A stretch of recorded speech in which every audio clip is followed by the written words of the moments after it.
तथास्तु। नमो अरिहंताणं, नमो सिद्धाणं, नमो ऐर्याणं, नमो वज्रायाणं, नमो लोये सर्वसाहुणम्। वन्दे तु सर्वसिद्धे ध्रुवमचलमणो अमं गदिं पते। वोचामि समय पाहुडे मिणमो सुध केवली वणिदम्। नमः समय साराय स्वानुभूत्या चकासते चित् स्वभावाय भावाय सर्वभावान्तरच्छिदे। जिन स्वानुभूति से केरी मम स्वानुभूति मदिगिरी।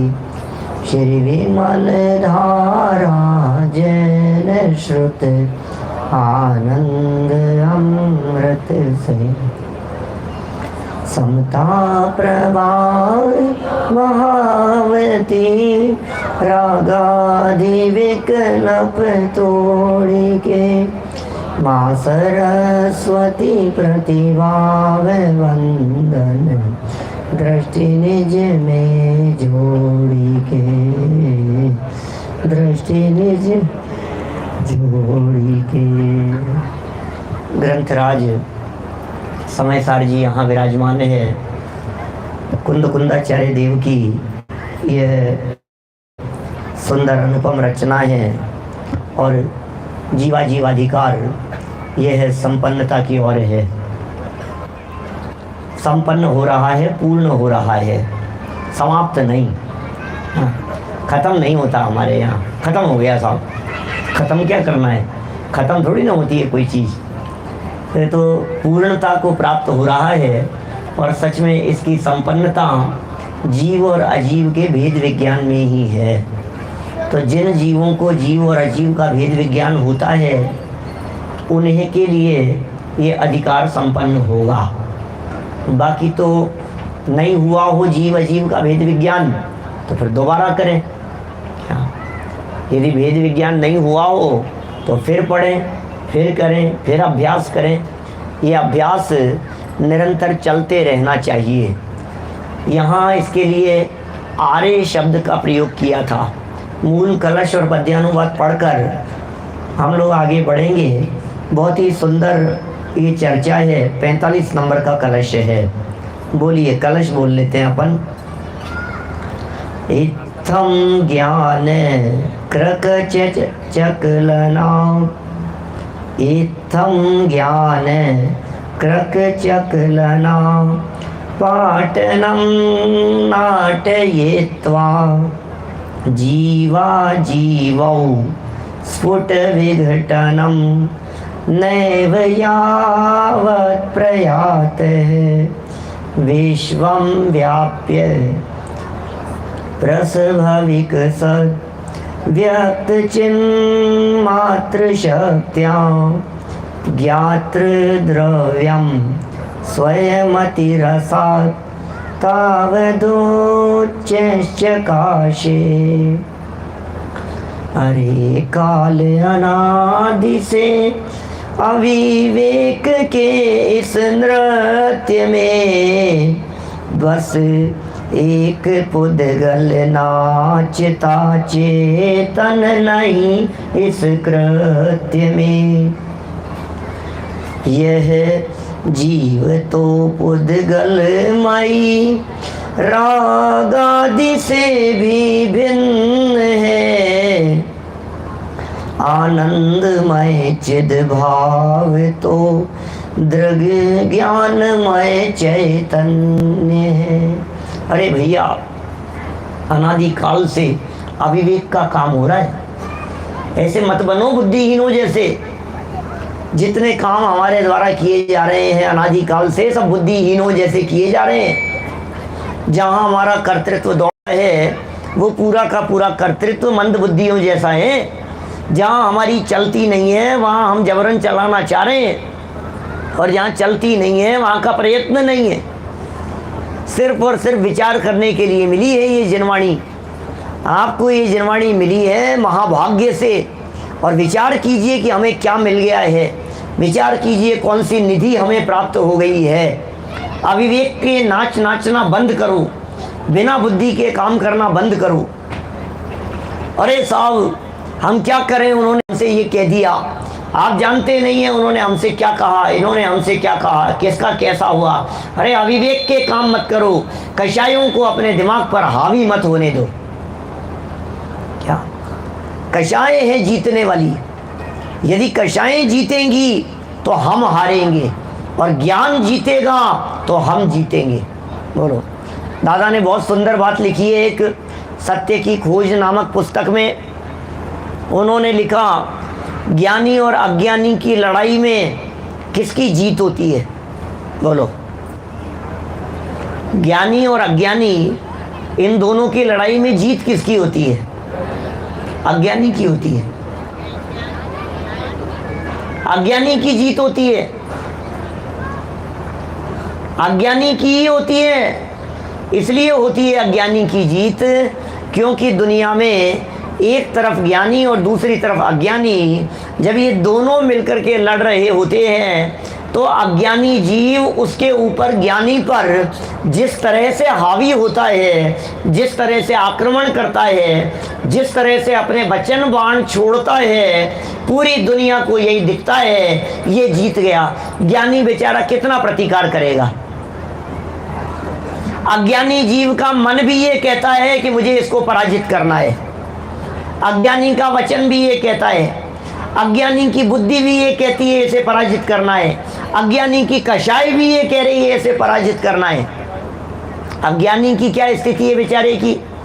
ज्ञानी की स्थिति ये है कि उसे डबल लड़ाई लड़नी है।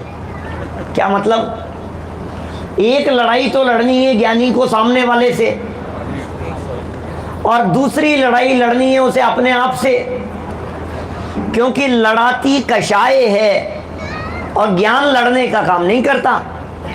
तो ज्ञानी जीव अंदर में ये विचार करता है, अरे यार रहने देना, क्यों काय को मगजमारी करनी है। और उसी ज्ञानी जीव की कषाय कहती है कि नहीं नहीं, ऐसे चुपचाप बैठे रहने से क्या होगा। ज्ञानी जीव के अंदर में भी लड़ाई लड़ रही है, चल रही है, और ज्ञानी के बाहर में तो लड़ाई चली रही है।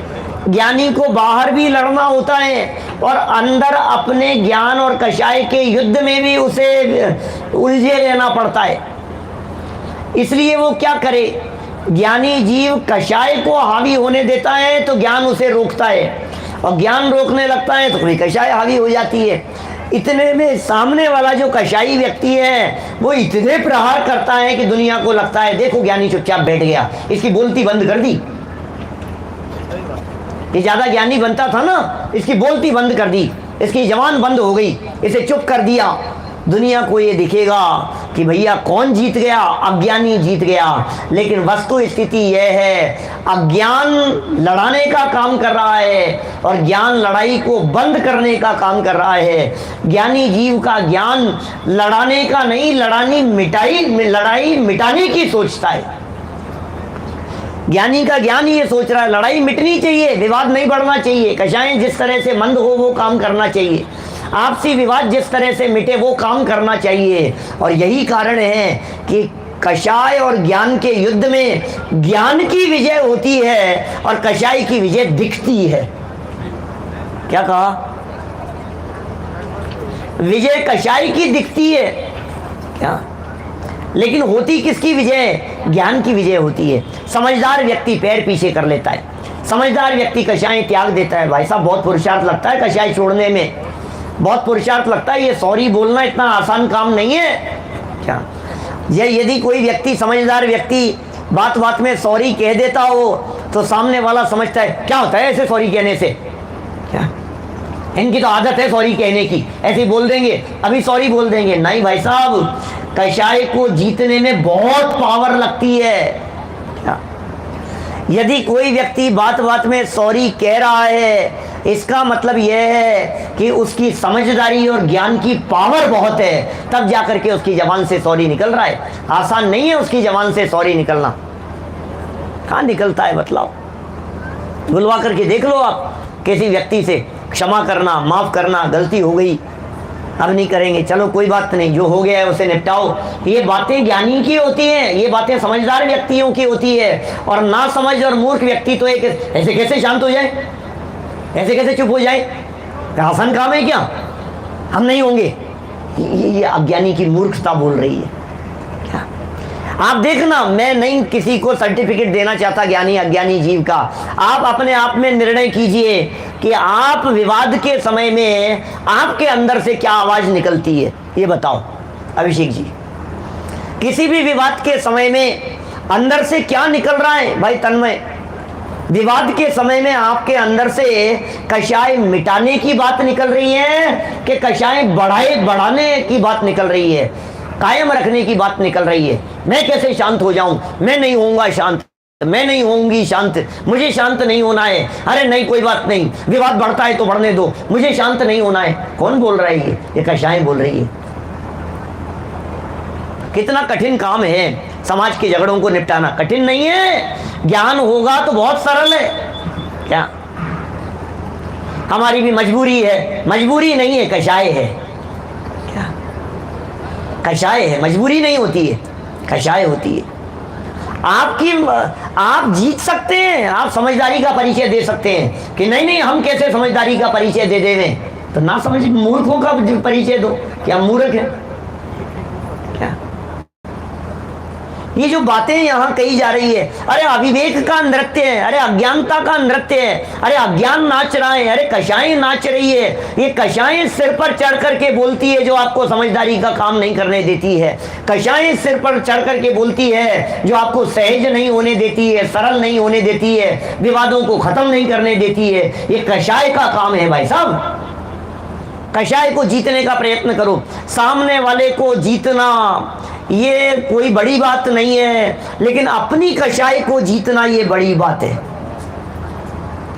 ये सोचता है मैं सामने वाले को जीत लूं, ये सोचता है मैं सामने वाले को पराजित कर दूं, सामने वाले को हरा दूं, मैंने उसे जीत लिया। अरे नहीं भाई, अपनी कषायों को जीत करके बतलाओ, अपने अभिमान को जीत करके बतलाओ, अपने क्रोध को जीत करके बतलाओ।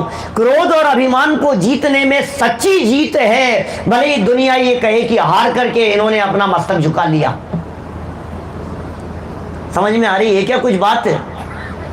बातें कठिन नहीं है, बातें सरल बहुत है, समझ में आनी चाहिए, अंदर में उतरनी चाहिए। उतर जाए तो आज ही धर्म प्रकट हो जाएगा जीवन में, कोई ज्यादा लंबा टाइम थोड़ी ना लगता है। जीत लिया तो जीत लिया, मतलब मैं ये कहता हूं कमट जब पत्थर बरसा रहा था उस समय उसकी जीत थी कि जब उसने पार्श्वनाथ स्वामी के आगे आकर के माथा टेक दिया तब वो जीत गया था। बोलो, ये जीत का मतलब ही नहीं समझते हैं हम। हमने हार जीत का मतलब कषाय समझ रखा है, हमने हार जीत का मतलब सामने वाले को पराजित करना समझ रखा है, हमने हार जीत का मतलब सामने वाले को बेइज्जत करना समझ रखा है। हमने उसकी ऐसी की तैसी कर दी, हमने ईंट का जवाब पत्थर से दे दिया, इसका नाम जीत है, इसे जीत समझते हैं हम। दुनिया को तो कई बार जीता है, उस जीत में कुछ दम नहीं है। अपनी कषाय को जीता या नहीं ये बतलाओ। तीन लोक के नाथ बनने वाले परमात्मा ये दुनिया में किसी को नहीं जीतते, अरे वे अपने आप को जीतते हैं, इसलिए महान बनते हैं। भगवान महावीर स्वामी का जन्म कल्याणक का प्रसंग सामने दिख रहा है। चैत्र मास के 10 लक्षण पर्व चल रहे हैं। क्या आज नवमी है, आज से चौथे दिन जन्म दिवस आ रहा है। 5 नाम थे, वीर, अतिवीर, सन्मति, वर्धमान, महावीर। वीर में भी वीर है, अतिवीर में भी वीर है और महावीर में भी वीर है। 3 तरह से वीर थे। किसको जीता था उन्होंने, बताओ तो सही, किसको जीता था?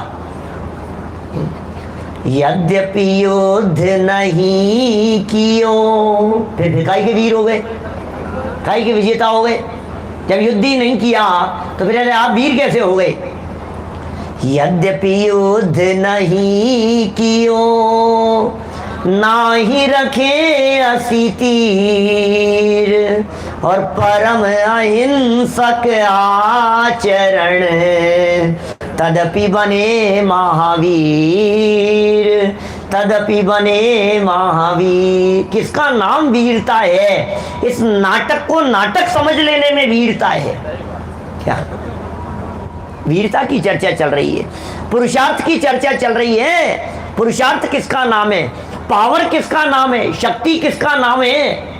करने धरने में पुरुषार्थ नहीं है। अरे मैं करता धरता नहीं हूं, इस बात की समझदारी का नाम पुरुषार्थ है। चोरी करने का नाम पुरुषार्थ है कि चोरी नहीं करने का नाम पुरुषार्थ है? किसी व्यक्ति ने गाली दी, उसे पलट करके 4 गालियां दे देना, इसका नाम पुरुषार्थ है कि गाली देने पर भी सहज रहने का नाम पुरुषार्थ है? कमट जब पत्थर बरसा रहा था तो पार्श्वनाथ स्वामी कुछ भी नहीं कर रहे थे, पुरुषार्थहीन थे क्या? अरे यार क्या चुपचाप बैठे हैं? इन्होंने क्या चूड़ियां पहन रखी है हाथों में? ऐसी बातें करते हैं लोग। जवाब ही नहीं दिया। तुम भी क्या कमजोर पड़ते हो? क्या चुपचाप बैठे रहे? जवाब देते ना उसे। अरे नहीं भाई, जवाब देना वीरता का काम नहीं है, जवाब नहीं देना वीरता का काम है। क्या आप सोचिए, घर में जब विवाद चलता होगा, पति पत्नी के बीच में विवाद चलता होगा, भाई भाई के बीच में विवाद चलता होगा, कभी कभी बाप बेटे के बीच में विवाद चलता होगा, उस विवाद के काल में क्या जवाब देना ये वीरता का काम नहीं है, नहीं जवाब देना ये वीरता का काम है। अब निर्णय करना जीत किसकी होगी, बोलो। कुछ ऐसे फॉर्मूले बनाइए घर में, क्या जब भी विवाद होगा तो जो पहले बोलेगा वो जीतेगा। अब बात करो, समझ में आ रही है बात? जब घर में विवाद हो जाता है, मैं क्यों बोलूं, मैं क्यों बोलूं, मैं क्यों झुकूं? बोले ये फॉर्मूला लगा दो, बोले जो पहले बात करेगा जीत उसकी होगी। अब बतलाओ, अब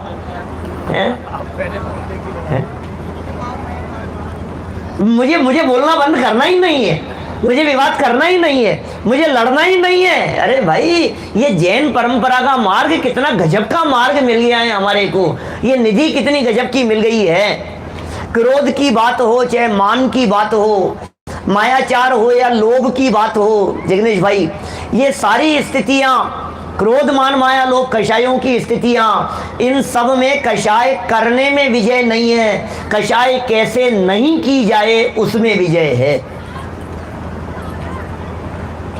चल कर लिया हमने, जीत लिया हमने, अरे हार गए आप। गुस्सा करके हार गए, घमंड करके हार गए, लोभ करके हार गए, मायाचारी करके हार गए, इसमें हार हो जाती है। पुरुषार्थी तो इसमें लगता है, करने धरने की बात तो इसमें दिखाई देती है। अरे करना धरना नहीं, ज्ञाता दृष्टा रहने का नाम पुरुषार्थ है, करने धरने का नाम पुरुषार्थ नहीं। अभी यहां से निकलते हुए भोजन के बाद जुलूस के बीच में आपको 2000 का नोट पड़ा हुआ दिखाई देवे, दिखा है, और आप पीछे चल रहे थे, पूरे लोग निकल गए, किसी ने नहीं देखा और आप पीछे चल रहे थे। बोलो उठाने में पुरुषार्थ है कि नहीं उठाने में?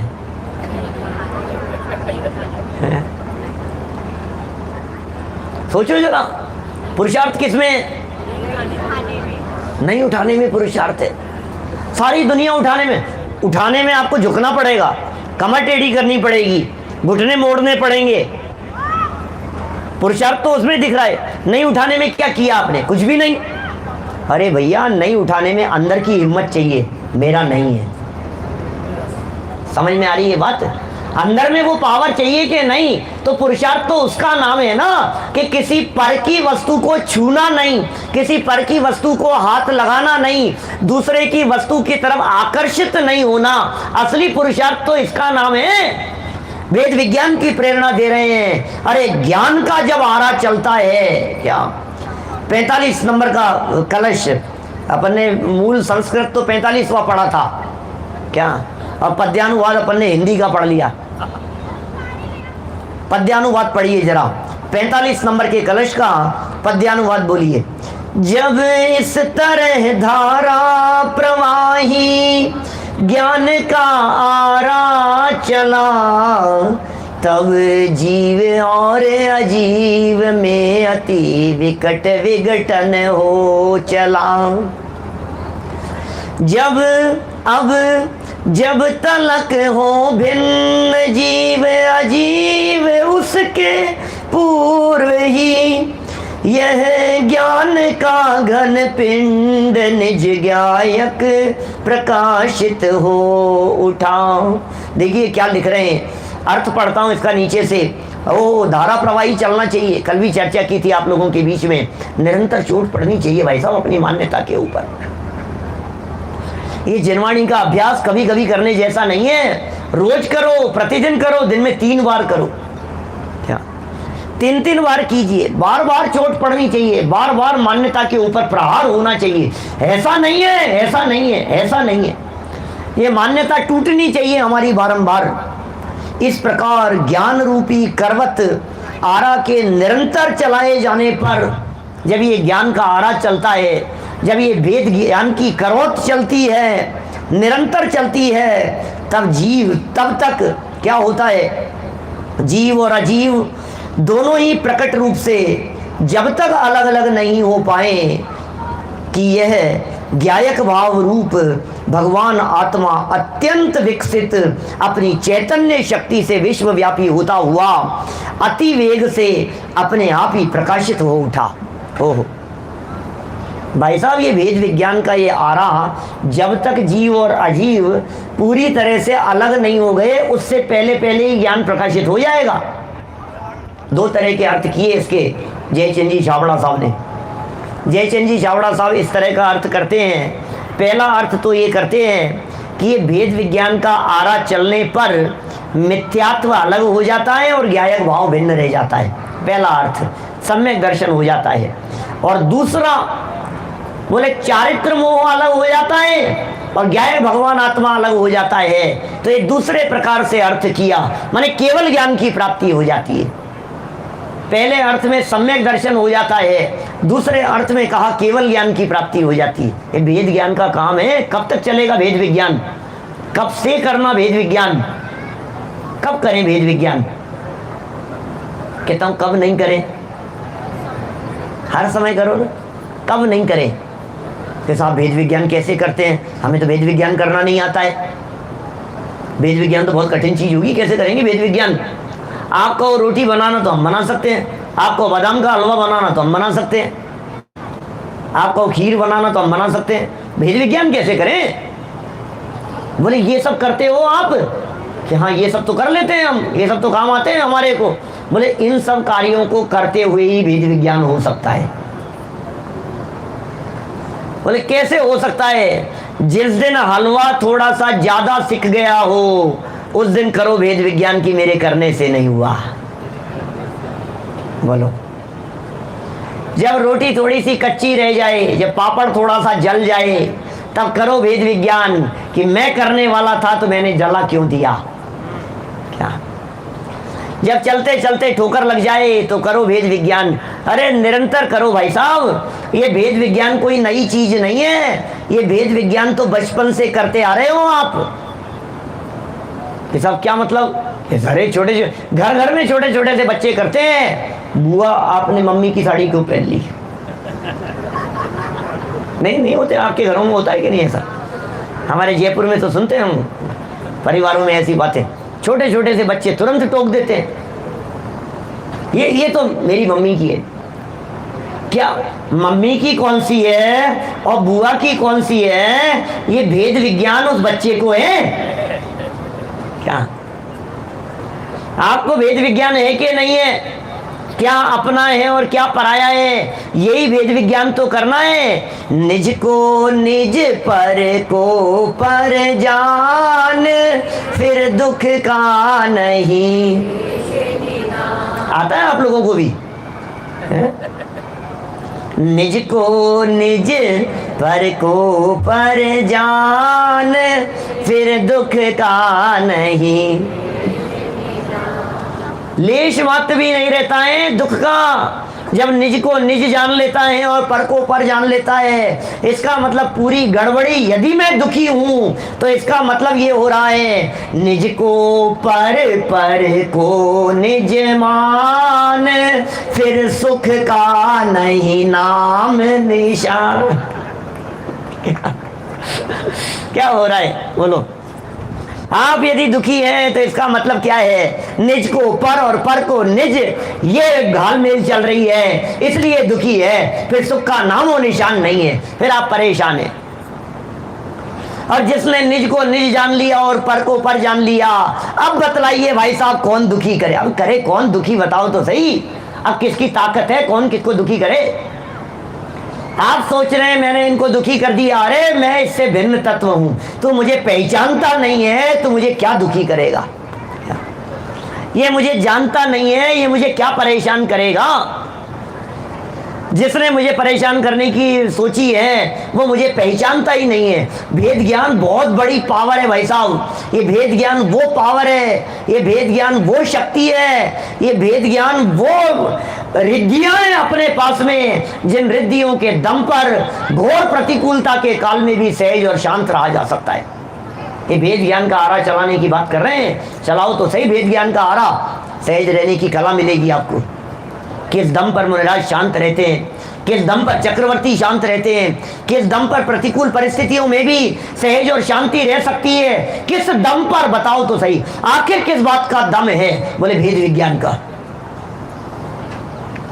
बाहुबली ने अधीनता स्वीकार नहीं करी, बोलो, फिर भी भरत चक्रवर्ती अशांत नहीं थे। ये किस बात का बल था? किस दम पर शांत रहते हैं भाई साहब? सीता को जंगल में छुड़वा दिया, कब?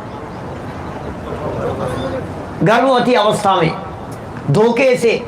किसने? मर्यादा पुरुषोत्तम श्री राम भाई चेतन, क्या कैसे बोलो?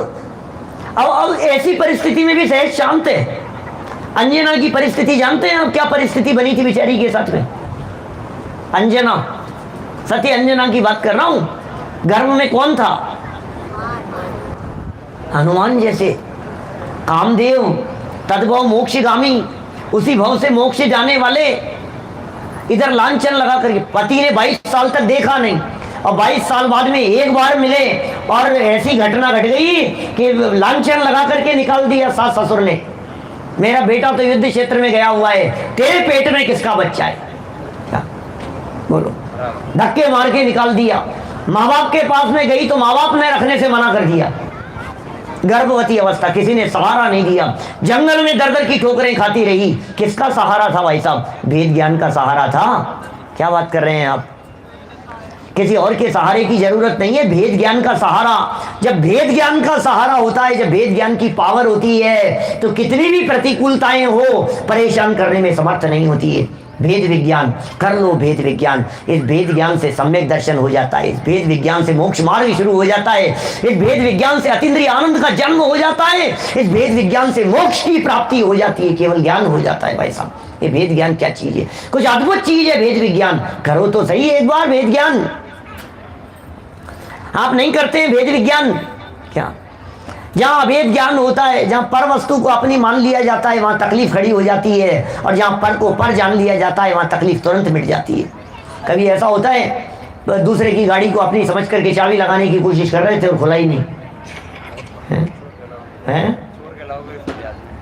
नहीं, बाजार में तो कहलाएंगे, अपन तो अपनी समझ रहे, खुल ही नहीं रही, पता नहीं क्या हो गया, चाबी तो यही है, हो ही नहीं रहा है। बहुत देर तक परेशान हो रहे थे, फिर उसको वो किसको, कार वाले को कंपनी में फोन किया, पता नहीं क्या प्रॉब्लम हो गई है, चाबी नहीं लग रही है, शुरू नहीं हो रही है। और इतनी देर में आप बात करते करते फोन पर घूम रहे थे और देखो, अरे तो मेरी गाड़ी वैसे खड़ी तो यहीं की थी, अरे वो नहीं मेरी गाड़ी तो। हे भगवान, क्यों की था भाई साहब? किस लिए दुखी, किस लिए था? जो अपना नहीं है उसे अपना समझ लिया, यही तो दुख का कारण है। दुख तो सिर्फ इसी वजह से है ना, जो अपना नहीं है उसे अपना समझ लिया है, और अपने को अपना समझ लेवे तो फिर दुख नहीं है। ये मुनिराज क्या कर रहे हैं, भेद विज्ञानी क्या कर रहे हैं? देखिए, उक्त छंद में यद्यपि आर्य की बात कही गई है। मैं आपको नाटक समयसार बनारसी दास जी की चरणों की शरण में ले चलना चाहता हूँ। छंद नहीं सुनाऊंगा, पूरी चर्चा नहीं करूंगा, लेकिन एक अद्भुत प्रयोग किया उन्होंने क्या किया, आरा का उदाहरण उनको जचा नहीं। यद्यपि उन्होंने आर्य की बात को स्वीकार किया, अमृतचंद्राचार्य देव की, लेकिन साथ साथ में उन्होंने राजहंस का एग्जाम्पल दिया। बोले वेद ज्ञान का आरा चलाने की बात तो लिखी है, चलो ठीक है, आचार्य देव ने लिख दी है, लेकिन आरे से एक लकड़ी के दो हिस्से किए जाते हैं, यहां एक है ही नहीं। बनारसी दास जी कह रहे हैं जीव और अजीव एक थोड़ी ना जिनके आरे से दो हिस्से करने हैं, वो तो अलग ही अलग है। तो बोले दूध और पानी जो मिले हुए दिखाई दे रहे हैं, राजहंस जैसी दृष्टि चाहिए जिसमें दूध दूध ग्रहण कर लिया गया और पानी पानी छोड़ दिया गया। क्या ऐसा एग्जाम्पल दिया बनारसी दास जी ने। कहो तो छंद भी सुना सकता हूं, मेरे सामने तो सब लिखा हुआ है यहाँ, कहो तो सुना दूं। बनारसी दास जी का छंद सुन लो, समैया 31 आए। जैसे करवत एक कांटे बीच खंड करे, जैसे राजे हंस निर्वारे दूध जल को। राजहंस का उदाहरण दे दिया।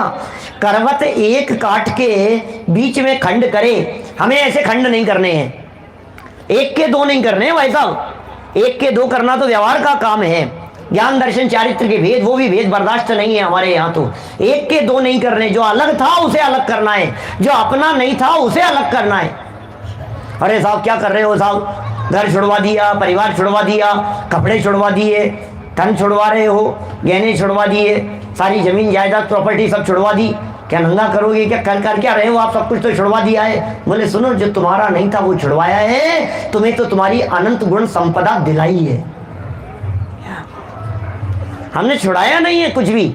आपको लग रहा है ये सब छूट गया, छूट जाएगा, अरे छूट नहीं जाएगा, छोड़ा नहीं जाता है। जो छूटा हुआ है उसे अलग जाना जाता है। था कहाँ, अपनी अज्ञानता से उसे अपना मान रखा था, अपना तो था ही नहीं, अपना तो हुआ ही नहीं था। देखो, जैसे करवत एक कांटे बीच खंड करे, जैसे राजे हंस निर्वारे दूध जल को, तैसे भेद ज्ञान निज भेदक सकति सेति, भिन्न भिन्न करे चिदानंद पुद्गल को।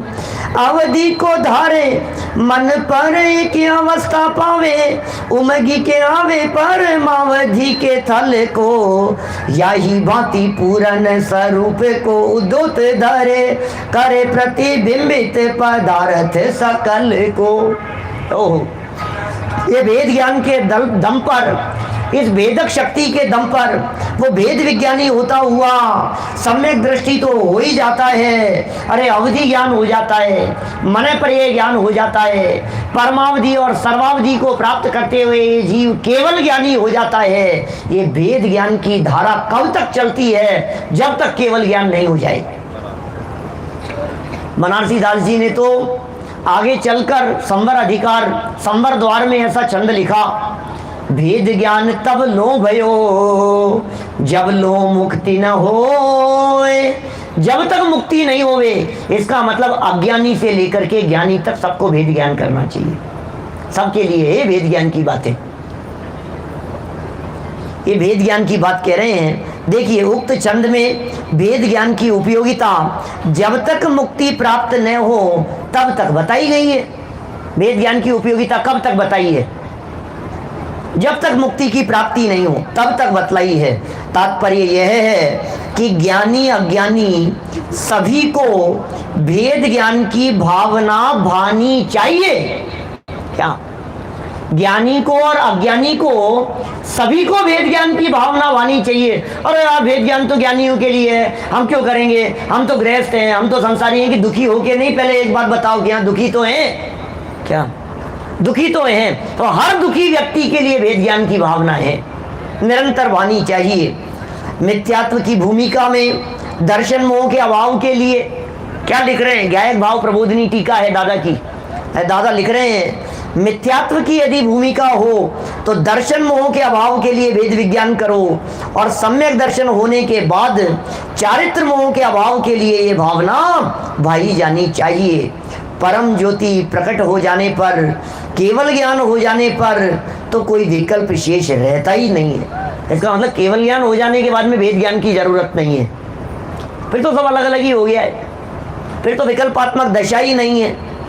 अतः वहाँ इस भेद ज्ञान की भावना की आवश्यकता भी नहीं रहती, विकल्पात्मक भावना की आवश्यकता नहीं रहती, क्योंकि वहाँ तो भेद ज्ञान का फल संपूर्णतः प्रकट हो गया है। इसका मतलब ये कह रहे हैं विकल्पात्मक दशा में भेद विज्ञान करो, निर्विकल्प होने के लिए भेद ज्ञान करो, घर में भेद विज्ञान करो, नहाते समय भेद विज्ञान करो, खाते समय भेद विज्ञान करो, उठते बैठते समय भेद विज्ञान करो, चलते फिरते समय भेद विज्ञान करो। कि साहब करें कैसे कि जहां थोड़ी प्रतिकूलताएं दिखाई देती हो वहां भेद विज्ञान करो। मैं करने वाला हूं कि करने वाले को जानने वाला हूं, चिंतन ही तो करना है। और करना क्या है, ये बातें यदि थोड़ी गंभीर लगती हो तो हर प्रतिकूल परिस्थिति में भेद विज्ञान करो। आपको जरूर तत्काल शांति की अनुभूति होगी। जब सर दर्द हो रहा हो तो भेद ज्ञान करो, जब पेट दर्द हो रहा है तब भेद विज्ञान करो, जब घुटने दर्द कर रहे हैं तो भेद विज्ञान करो, जब गर्मी लग रही है तो भेद विज्ञान करो, जब ठंड लग रही है तो भेद विज्ञान करो। हर समय भेद विज्ञान करो भाई साहब, हर समय भेद विज्ञान करो, निरंतर निरंतर निरंतर निरंतर भेद ज्ञान करो। ये बहुत बड़ी चीज है भेद विज्ञान। ये ज्ञानी लोग इस भेद विज्ञान के दम पर सहज रहते हैं। मुनिराज उपसर्ग इस भेद विज्ञान के दम पर जीतते हैं भाई साहब। सम्यक दृष्टि ज्ञानी जीव इस भेद विज्ञान के दम पर सहज रहते हैं। भेद ज्ञान माने सहज रहने की कला, भेद ज्ञान माने शांत रहने की कला, भेद ज्ञान माने प्रतिकूलताओं में भी कैसे सहज रहा जा सकता है। इस कला का नाम भेद विज्ञान है। ये कला सीख लो आप। क्या ये साहब किससे करें? हमें समझ में आ गया कि कोई अपना नहीं है, ये समाज वाले किसी के सगे नहीं है। अरे उनसे भेद ज्ञान नहीं, भेद ज्ञान सबसे बड़ा तो देह से करने की बात कही है। जिस प्रकार के 29 बोल कहे भाई अनिल जी, पीछे 50 से 55 तक की गाथाओं में जो 29 बोल कहे हैं, उन 29 बोलों में से एक भी परद्रव्य नहीं है। परद्रव्य माने पृथक क्षेत्रवर्ती पदार्थ नहीं है, ऐसा कहना चाह रहा हूं। क्या संजय जी भाई साहब बोलो।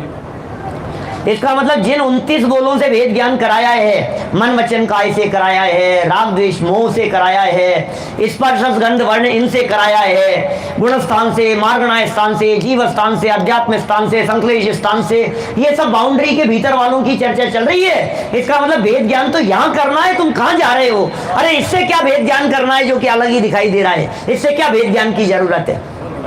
जो वस्तुएं चौड़े ही अलग दिखाई दे रही है, उनसे क्या भेद ज्ञान का उपदेश दे रहे हैं आपको? घर से भेद विज्ञान कराएं, छोड़ करके आए हो, लेके कौन आया है यहाँ पे? पत्नी से भेद ज्ञान कराएं, वो उधर बैठी और तुम इधर बैठे हो, इनसे क्या भेद ज्ञान कराएं बोलो? बच्चों से भेद ज्ञान कराएं, उनको भोपाल छोड़ करके आए हो, तुम यहाँ बैठे हो, जयपुर छोड़ करके आए यहाँ बैठे, कोटा छोड़, आप छोड़ करके आए हो, फिर भेद अलग ही है ना। चश्मे से भेद ज्ञान की जरूरत नहीं है, ये उठा करके धर दिया, मिल नहीं रहा है कहीं चश्मा, कहाँ चला गया, इससे क्या भेद ज्ञान करना है? अरे भेद ज्ञान तो इन आंखों से करना है जिनसे देखते हुए दिखाई देने पर भी जिनसे नहीं देख रहा है। चश्मे से क्या भेद ज्ञान करना है? भेद ज्ञान तो इससे करना, भेद ज्ञान तो इस देह से करना है। जन्म से लेकर के मरण पर्यंत 24 आवर्स, 1 मिनट 1 सेकंड के लिए भी ये अलग नहीं दिखाई देती है। भेद ज्ञान तो इससे करना है, ये असली भेद ज्ञान है। ये तो किया नहीं, अब बाकी पर से भेद ज्ञान करके बात। अरे पर से क्या कर रहा है? ये तो छूटे हुए ही है, इनको क्या छोड़ना है? तो फिर साहब देह छोड़नी है। अरे देह नहीं छोड़नी, देह के प्रति एकत्वपना छोड़ना है। देह बनी रहे तो कोई बाधा होने वाली नहीं है, लेकिन देह के प्रति यदि एकत्व बुद्धि बनी रहे तो अनंत संसार खड़ा है। और देह के प्रति यदि एकत्व बुद्धि छूट गई तो इसका मतलब है अनंत काल के लिए सिद्धालय में विराजमान होने वाला है। ये मार्ग क्या मिल गया है हमारे को? चूक नहीं जाना, यह अवसर मिल गया है, महाभाग्य से यह अवसर मिल गया है भाई साहब। ये बातें कान में सुनने को मिल रही है, ये कर्णेंद्रिय का विषय मात्र बने हुए नहीं रहे, ये आपको रिद्धियां प्राप्त हो गई है, इनका दुरुपयोग मत करना। कर्णेंद्रिय रिद्धि मिल गई है, चक्षु इंद्रिय रिद्धि मिल गई है, ये रसना इंद्रिय, घ्राण इंद्रिय, कर्ण इंद्रिय, ये मन, ये रिद्धियां हैं भाई साहब आपके पास में, इनका दुरुपयोग मत करना, ये बहुत बड़ी रिद्धि है। क्या निकेतन भाई, ये बहुत बड़ी रिद्धि है हमारे पास में। ये चक्षु इंद्रिय रिद्धि की सामर्थ्य कम नहीं है, शक्ल देखते ही पहचान लिया, दाढ़ी मूंछ के बीच में ये निकेतन है, कैसे पहचाना? बोलो, ये चेतन नहीं है, ये निकेतन है, कैसे पहचाना बतलाओ? ये रिद्धि है, चक्षु इंद्रिय रिद्धि। काली दाढ़ी की बात करो तो आप दूसरे नाम आता है, और सफेद दाढ़ी वाले की बात करूं तो आपको अमिताभ बच्चन दिखने लगता है, मोदी जी दिखने लगते हैं। ये कैसे दिख रहे हैं आपको? आपके ज्ञान में कितनी सामर्थ्य है, कितने चेहरे आप लोगों ने सेट किए हैं बतलाओ अपने ज्ञान में? ऑटोमेटिक सेट नहीं है, और वेद ज्ञान नहीं है ये। टीवी की स्क्रीन पर हजारों लोग आते हैं और सबके नाम आप जानते हो, ये आ गया, ये आ गया। देश में कितने विद्वानों को आप जानते हो, कितने साधर्मियों को आप जानते हो, यहाँ जशवंत नगर में रहते हुए कितने लोगों के नाम आप जानते हो, सबका नाम जानते हो, सबका काम जानते हो, सबका पता जानते हो, एड्रेस जानते हो। ये कैसे जान रहे हो आप? किसका ससुराल कहाँ है? प्रणाम भी जानते हैं, बोलो, नेचर भी जानते हैं, नेचर भी जानते हैं। कितनी बातें आप जान रहे हो? ये ज्ञान की सामर्थ्य की बात कर रहा हूं मैं। आपको ये रिद्धि मिल गई है, आपके पास में मन रिद्धि है, ये मने पर ये से कम नहीं है। आप सामने वाले का चेहरा देख करके उसके मन के परिणामों को जान लेते हो, ये क्या मने पर ये से कम है? मने पर ये गृहस्थों को नहीं होती, भावलिंगी संतों को होती है, लेकिन चेहरा देख करके मन के भाव पता लग जाते हैं ना। Face is the index of heart. क्या ये चेहरा दर्पण है आपके हृदय का, पता लग जाता है आपको। कर्णेंद्रिय रिद्धि है, अरे ऐसी रिद्धि है, लैंडलाइन बिना कॉलर आईडी वाला फोन और बजा और उठाया आपने, और सामने से आवाज आई कुछ भी और कहा मामा जी जय जिनेंद्र। कैसे पहचाना मामा जी थे? किसने कहा? बोलो, शब्द सुनकर के नहीं पहचान पा रहे हैं आप? ये मामा जी का फोन है, अरे संजय जी क्या, कैसे याद किए, कौन से नंबर से किया है आज? तुमने कैसे पहचाना? अननोन नंबर से फोन करने पर भी। इसका मतलब हमारे दिमाग में न केवल चेहरे सेट हैं, हमारे दिमाग में हजारों लोगों की आवाज तक सेट है बेहतरीन तरीके से। ये सब सेट है हमारे ज्ञान में। इसका मतलब आपको आपके ज्ञान की पावर का अंदाजा नहीं है, कितनी बड़ी पावर है आपके पास में। बस काम इतना सा करना है कि जिस तरह से आप मामा जी और चाचा जी की आवाज में भेद विज्ञान करते हैं, ऐसे शरीर और आत्मा में भेद विज्ञान करना है। सब में भेद ज्ञान कर लिया आपने। आवाज आते हैं तुरंत पहचान लेते हैं, अरे भाई ये कर्णेंद्रिय रिद्धि प्राप्त हुई है, दुरुपयोग मत करना। ये चक्षु इंद्रिय रिद्धि प्राप्त हुई है, दुरुपयोग मत करना।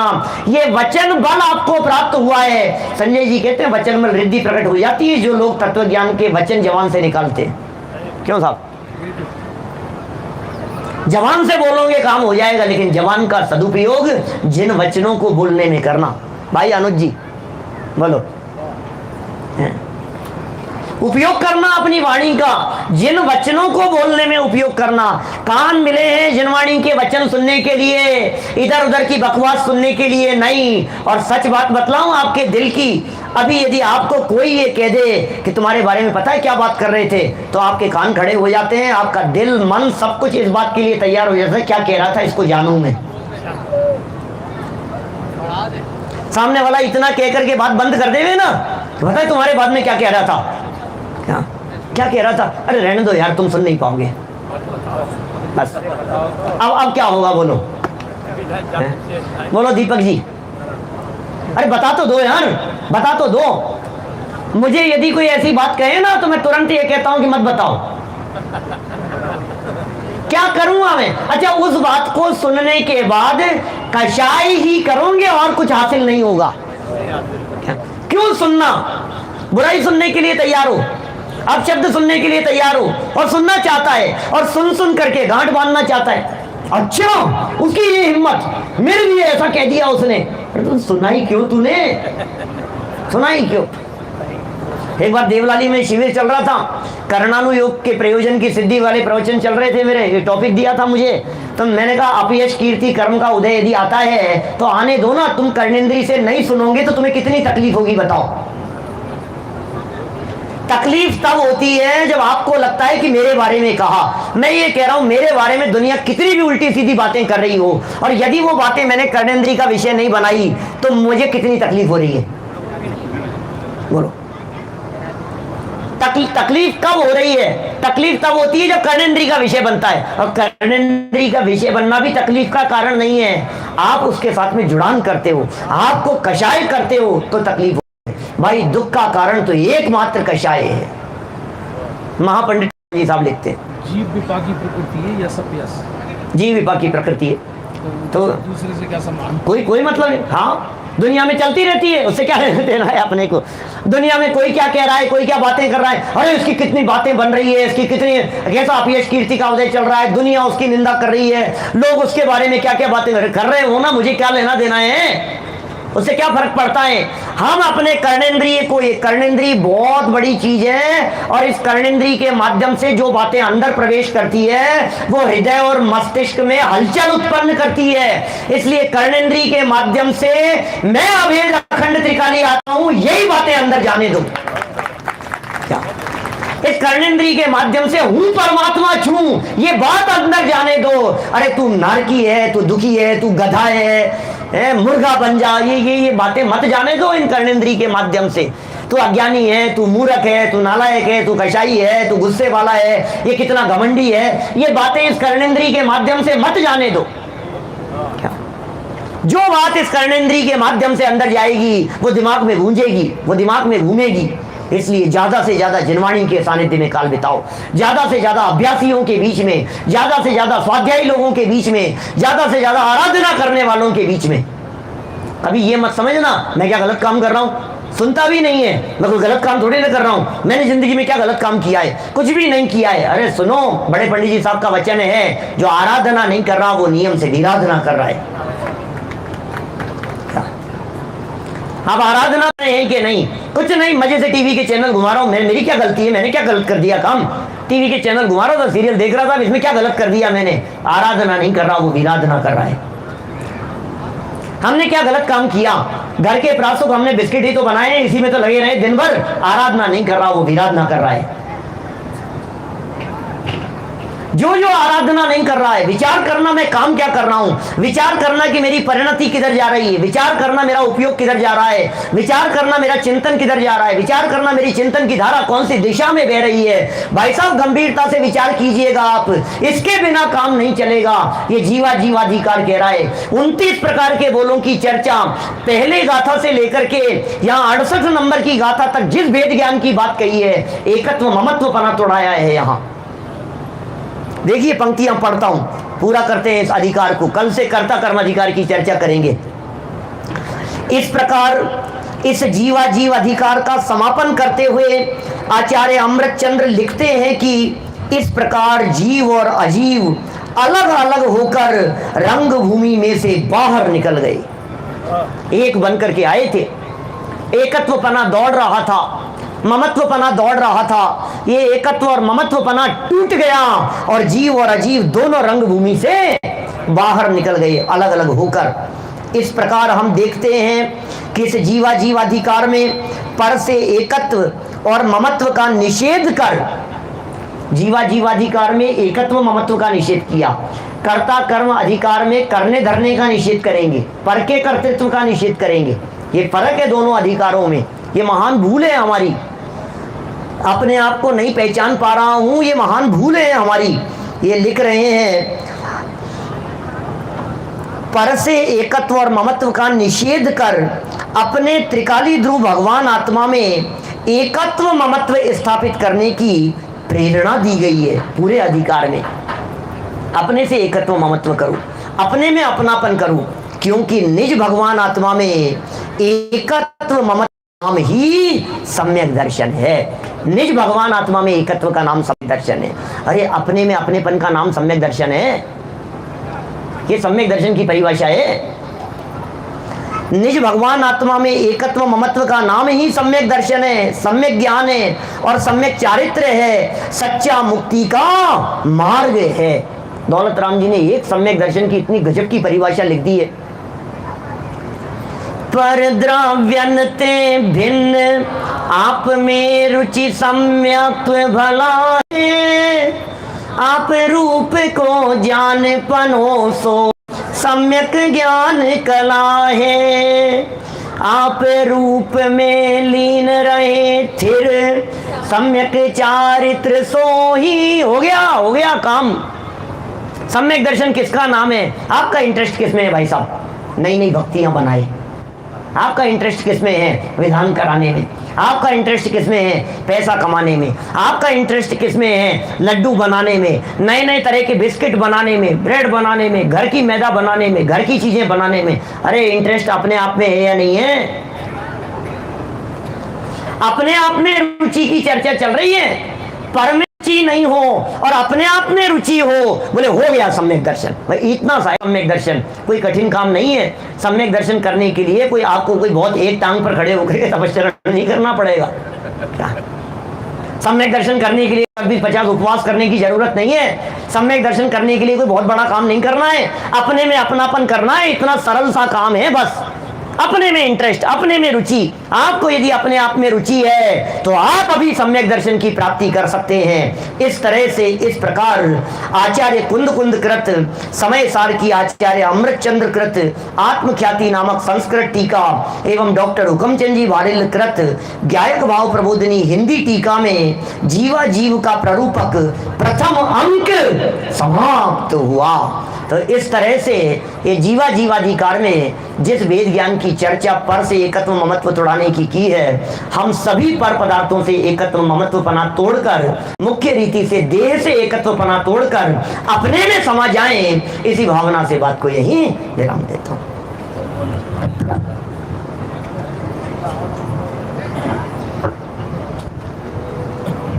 विराजे रहे।